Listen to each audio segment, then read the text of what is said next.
And I think, with comedy and television, people are so sensitive. Like they tried to cancel the Michael Scott episode where he was being racially insensitive to Mindy Kaling without understanding that's what makes it funny is that he's an ignorant character and him being ignorant is the joke. And if you go to Workaholics, like none of the characters are perfect. Everybody's flawed. And it's funny when they do dumb stuff. If everybody just says, I like your race, I like your race, there's no humor in it. There's no villain. There's no good person. So people have lost sense of that's why so many movies and comedy is so stale is because there's no climax. They've taken that out in their like utopian idea, but they're ruining everything where it's like you have to have an ignorant character in order to have some sort of punchline.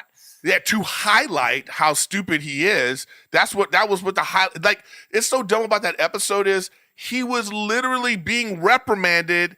Michael Scott character was being reprimanded for how he is, and he didn't get it as a character. Right. And that's what the humor of it was. Right. No self-awareness. He has no self-awareness. The no self-awareness was the comedy in it, man. Don't even get me started on this, man. My problem with like sort of like these like sensitive, woke, social justice warrior types. And first of all, let me say this. We're all sensitive. I'm sensitive. The things I talk about are because of my sensitivity. So I don't mind being sensitive. My problem is how it's weaponized. My problem is how, these woke type people, they think they have the moral high ground and they don't realize they're being weaponized against their own best interest. Right. And it's so easy to weaponize them. That's what they don't see. Like someone could just be like I talk about this on stage now too. Like Jesse Smollett, he weaponized the sensitive. Right. He said he was trying to distract everybody from what was going on in his work. He said, how can I do this? And he did it by, I'm gay and I was attacked. Right. And then these people went, oh, I can't believe that happened. And then they all went on Twitter. And I have so many liberal actor friends who were on Twitter like, I can't believe we live in a world where this happens. Oh, my God. Boom, boom, boom. No investigation, no due process, no facts, nothing. Just his word. Then when it came out that he was lying, I'm like, where's your tweets?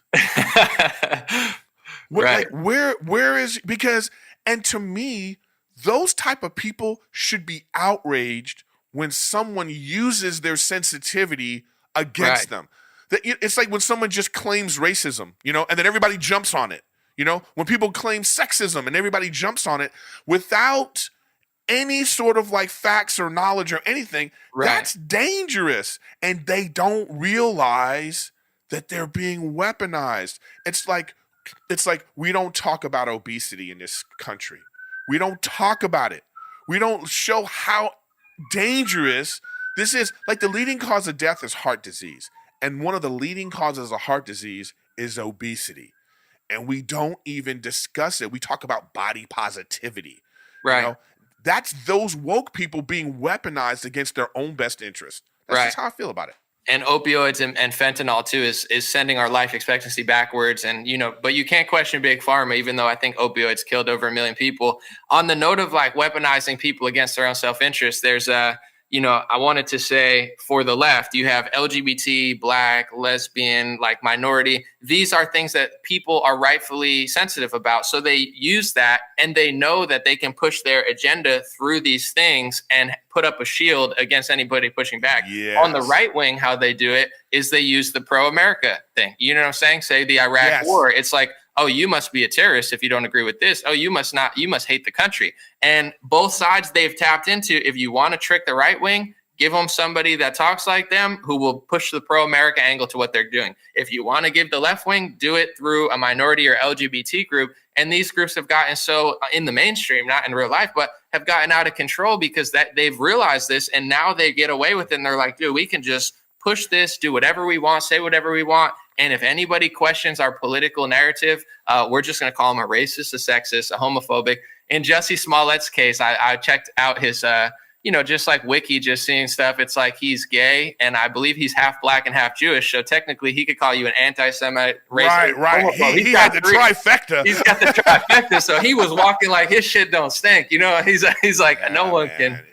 I just felt like I was really disappointed because I felt like, all of these people that I know personally who were like on Twitter, like just like, speaking out against this, I thought, man, you don't realize how he took advantage of you. Right. He emotionally manipulated you. And that's what these woke people don't understand. They're being emotionally manipulated, right. and they're weaponized, Right. And it's just like, I think that's dangerous. You know what I mean?